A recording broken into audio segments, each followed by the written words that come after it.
Let's start with the State of the Union. What do you hope to see when President Trump speaks tonight? I'm sure the president will discuss the state of our union economically, militarily, and diplomatically, and I'm looking forward to listening to the president's address this evening. What do you need to hear in order to head towards more bipartisanship and try to gap this huge divide that we've seen in politics? We have to work in a bipartisan capacity on making sure the government remains open, and that will occur over the next several weeks. And I think we should have a solution regarding DACA, and that's why I have endorsed the proposal of the Problem Solvers Caucus. I am a member of that caucus, and I hope the president speaks this evening as he spoke in Davos, and that was an inclusive speech, and I hope and expect that tonight's speech will be inclusive as well.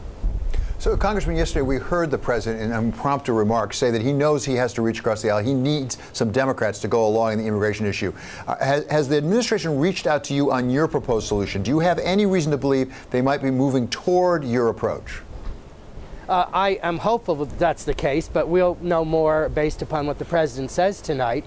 But I do believe the president is accurate that this cries out for a bipartisan solution.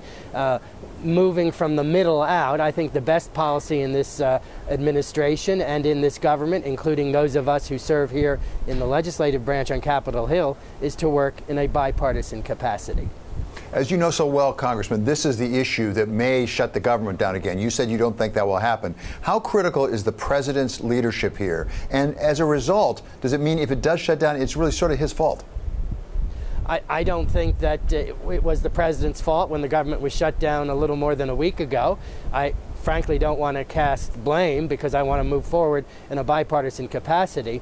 But the government did open up once Democrats in the Senate recognized that it was essential that we retain the essential functions of government. And certainly we should move forward together, moving in the direction of making sure never should the government be shut down. I didn't favor shutting down the government when Barack Obama was president, even though he and I are in different political parties, and I don't favor shutting down the government now that Donald Trump is president. Do you expect a fifth stopgap measure?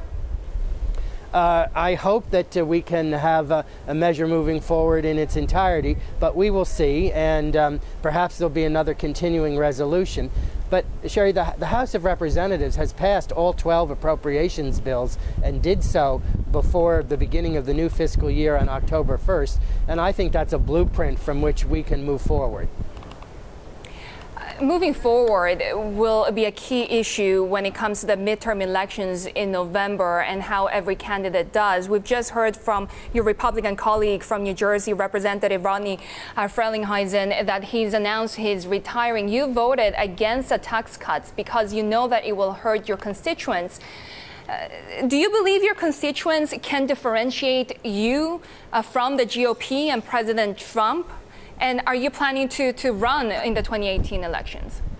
Yes, I'll be a candidate for re-election. I'm disappointed that Congressman Frelinghuysen is not seeking re-election. He's a tremendous member and has served with great distinction.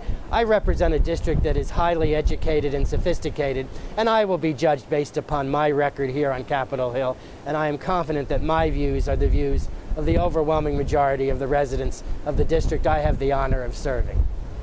Congressman, finally, looking forward to tonight, what is the one thing that if you could insert into these remarks you would insert, and not just sort of happy talk or coloration, but really some down payment from the president and the Republicans on true bipartisanship?